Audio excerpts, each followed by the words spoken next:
Are there any corrections? If not, may I have a motion to accept the minutes as circulated? So moved. Can I have a second? Second. Any opposed?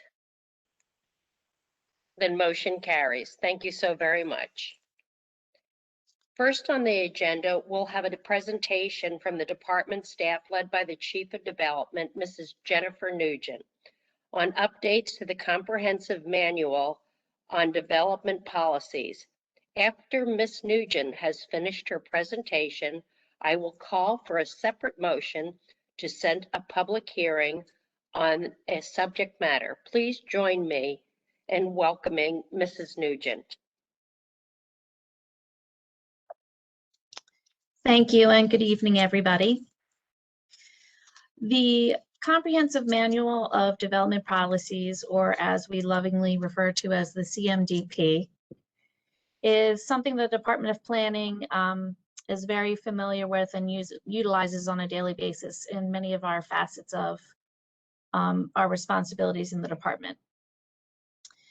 This has been a work effort that we've been working on for a couple of years, and so the CMDP is enabled by Section 504.2 of the Baltimore County Zoning Regulations and is intended to, quote, codify in an appropriate and practical form a comprehensive manual of the land use and development policies and zoning regulations. It's intended to include provisions set forth in the BCZR, subdivision regulations, and other regulations or content as deemed relevant by the Department of Planning and the Planning Board. Further, Section 504.2 of the BCZR states that the manual may also include such other matter as the Department of Planning or the Planning Board deems relevant. Thank you, Miles. Any revisions or changes to the CMDP must first be presented to the Planning Board and then on to the County Council for approval. The proposed manual or change shall take effect 45 days after submission to the Council unless within the 45-day period the County Council objects. In such case, the manual or change requires legislative approval. Next slide. The original CMDP was adopted by the Baltimore County Planning Board in 1972, and subsequent amendments occurred in 1988, 1992, and 2006. The CMDP is a robust document with many useful standards, guidelines, and regulations that the county reviewing agencies utilize to help steer commercial and residential development within the goals of the master plan, as well as the Baltimore County zoning regulations and county code.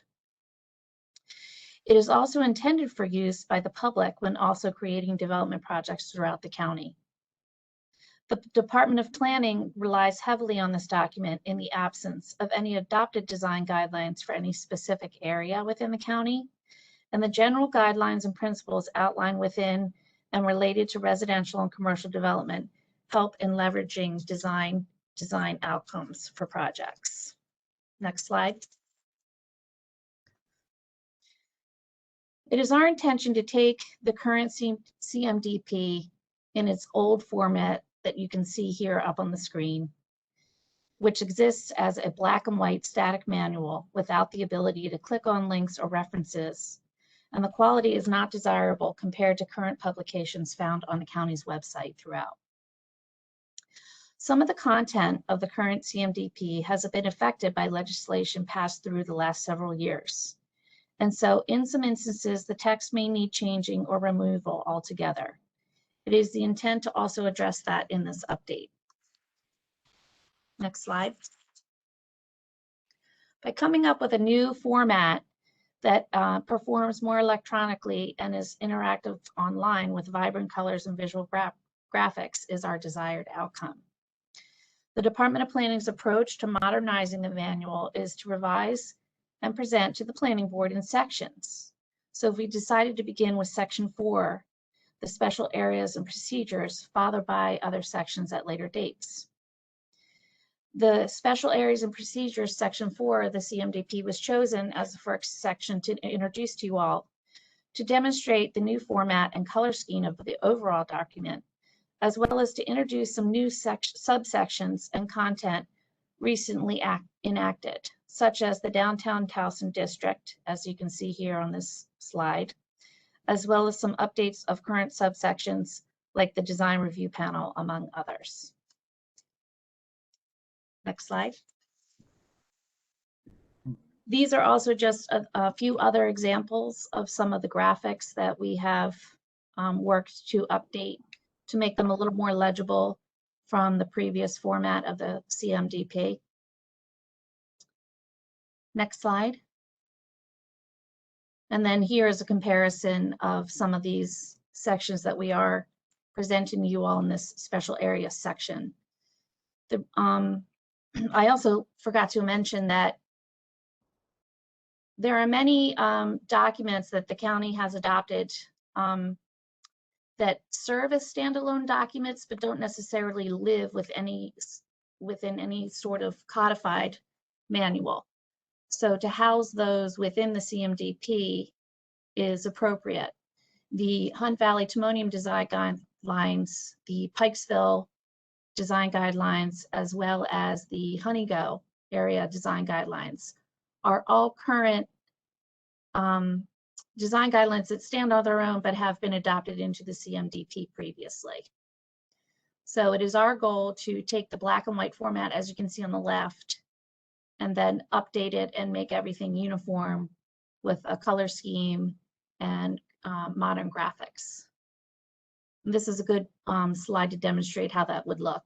The two black and white graphics that you see on the left now in the new format have been updated in color and just are a little bit more visually interesting and a little more readable.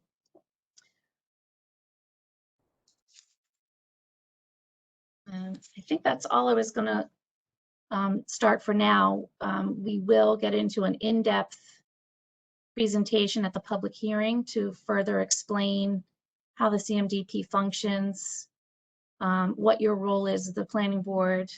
We have sent you all of the sections of the special areas and procedures that we would hope that you will review in anticipation of the public meeting and discussion. And I'm happy to entertain any questions if you all have any further. Thank you, Ms. Nugent. Does anyone have any questions at this time? I do. And that's who? Hartman? But I'll let Paul go first and then I'll jump in after. Okay, Paul? Well, first I want to say that the color improvement is really wonderful and it makes things a lot easier to understand and figure out what's going on. So my question is, shouldn't this updating go after the master plan revision, or is this not really linked to that well or that closely?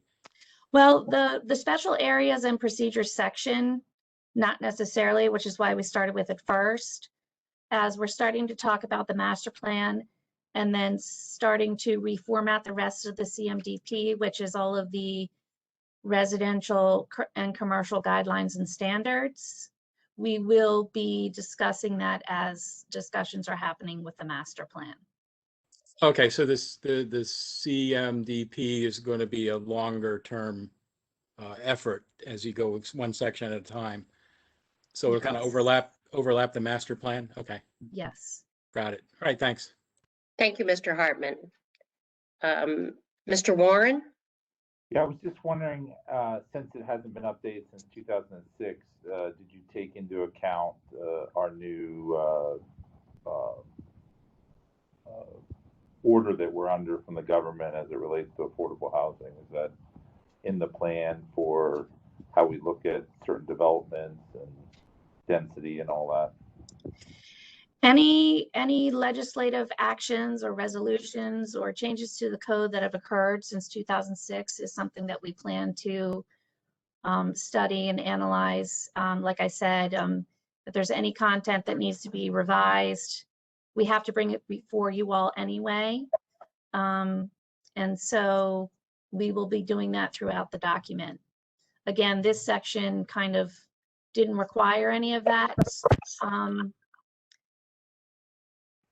per se. the only thing I can think of is we had, we wanted to add in the downtown Towson district because that was enacted by legislation and written into the zoning regulations. So we wanted to create its own section so it can stand alone, but then also be tied to the CMDP. So that's new law, new regulation. And then with the current content, we will be going back, reading through that, asking, the question, has any of this regulation changed? Has anything been updated through any code updates? Thank you, Ms. Nugent. Any other questions at this time? Madam Chair, if I may, for a moment. Yes, Mr. Lafferty? Thank you. This isn't a question, it's actually a couple of comments. First of all, I want to applaud the planning board for including the park at Diamond Ridge in its capital budget recommendations, because in fact it was adopted. As many of you may know or recall, that was not on the list that came out of Recreation and Parks, but I think it was Ms. Wolfson who was the fiercest advocate for that inclusion, and kudos to the board for agreeing to push that forward because the executive agreed. As to Ms. Nugent's comments, this is the first of many other projects and sets of guidelines that are coming to the planning board. I think as Jen pointed out, starting with this set was more of a cleanup. There's nothing really new in the set of materials before you, but as Paul said, it's a much cleaner, nicer appearance. But it's not like we're changing any of the codes or standards that are before you. These are already in place. When we get to the other sections of the CMDP, that may include updates from codes and other resolutions that'll be incorporated. But coming to you in the not too distant future will be some design guidelines from Dundalk, from Essex, and from Liberty Road. So as with this, going to require you to put on your thinking caps and to participate actively so that as we move these forward, the planning board has a voice and a role in helping to guide the outcomes. So stay tuned. I mean, like I said, there's some other design guidelines coming your way that we're going to welcome the planning board's input. Thank you, Mr. Lafferty, for those clarifications. Any other questions at this time? Ms. Wolfson. Thanks. Yes, thank you so much. We really appreciate here on the west side that special budgeting for Diamond Ridge. It's heavily used, and we really appreciate that being recognized. I also understand that there's a lot of movement for the Woodlawn Senior Center this year. So that's really something. I know Todd and I were like this on. We had a lot of common ground there for us. A question about the CMDP. Is there anything in there to address the solar facilities and the requirement that 10 facilities are allowed in each district? Currently, District 4 is being overwhelmed and other districts have none or one or two. Is there any consideration given to allowing those other districts to catch up before more are scheduled for District 4? That's a good question. That's a regulation. That's in regulation, Ms. Wolfson. So we're not changing the regs. That may have to come from the county council. And in fact, if you hit the 10 number, people cannot, their applications are not processed. They sit in the queue until those applications are finished with the processing. So it's conceivable that someone looking to install a community solar project would then bump to another district. District 3 is already, I think, at the 10 level.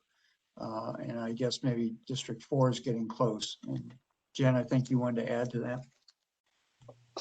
Well, right, the commercial facilities, thank you for answering that. I don't think necessarily with those, specific parameters for commercial facilities, we would be putting anything in the CMDP, but we have certainly, our goal is to look to, what best practices are being done in today's, current climate and economy, while also incorporating best practices and green practices, which aren't in the current CMDP. So we'll be doing that throughout. Okay, well then, in that case, I respectfully request that the landscaping for these facility get some real attention, because what we have is really underperforming, and there doesn't seem to be any enforcement of these dying and, scantily clad fences. So thanks. Well, we also are going to be updating the county landscape manual, so it could perhaps be better suited to, put those specific provisions for solar facilities in the landscape manual. Great. I'm making notes as you're talking, so. Great, thank you.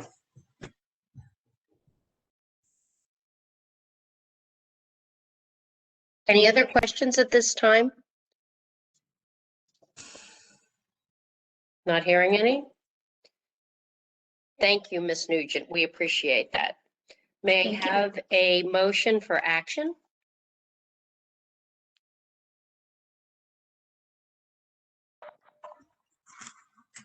No motions? May I make a motion? There is. Oh, go ahead.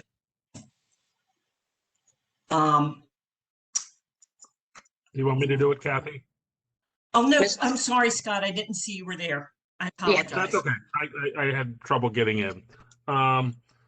So the motion is, be it moved that the Baltimore County Planning Board set a public hearing regarding CMDP Section 4, Special Areas and Procedures, Appendix Update for Thursday, May 6, 2021 at 5 p.m.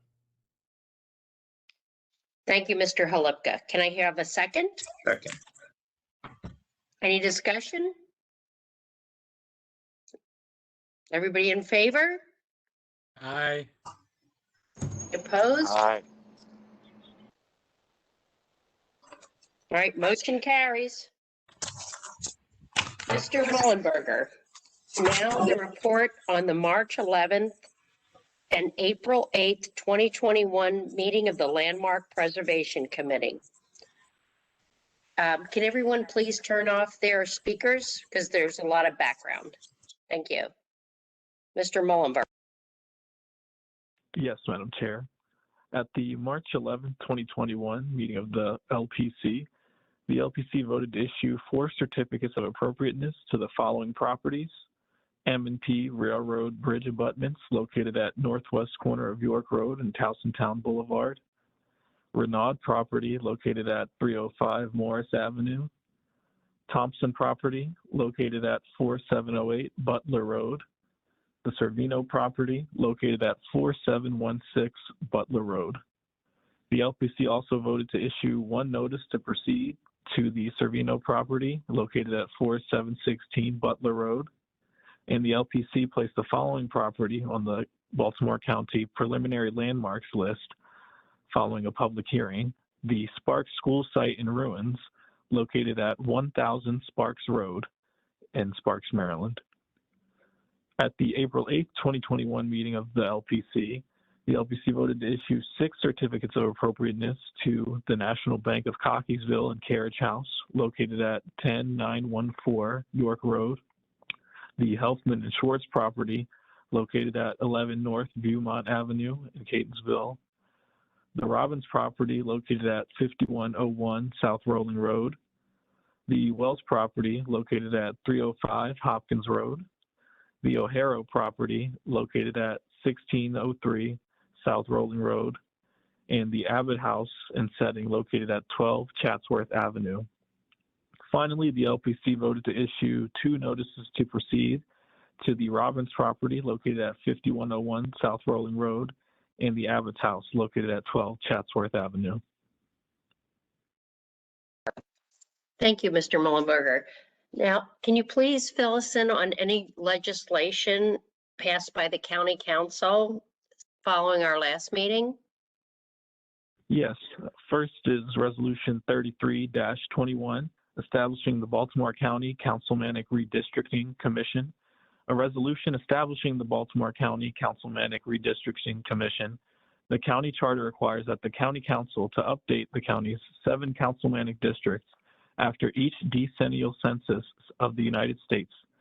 Section 207 of the charter requires that the county council initiate the redistricting by establishing a 5-member redistricting commission to hold at least 3 public hearings and to recommend to the county council legislation to revise, amend, or reconstitute the councilmanic districts such that the districts are compact, contiguous, and substantially equal in population with due regard to current natural, geographic, and community boundaries in accordance with the requirements of the county charter as well as state and federal law. And finally, Resolution 35-21, approval continuation of a state of emergency executive order number 2020-002, a resolution of the County Council approving the continuation of a state of emergency declared by the County Executive on March 13, 2020. The state of emergency shall continue for 30 days from April 5th, 2021 and will end on May 5th, 2021, or until the County Executive declares the end of the state of emergency, whichever occurs first. Thank you very much for that update. Are there any other comments this evening? If not, well, that concludes our agenda. Do I have a motion to adjourn? Motion. Second? Second. All in favor? Aye. Aye. I don't know if there's anybody that opposes. No, we can't adjourn. I refuse. Okay. Mr. Hartman, then we'll see you all later. Right. Have a good evening. Thank you all for your commitment to Baltimore County. We greatly appreciate your service. Have a good evening and stay safe. Thank you.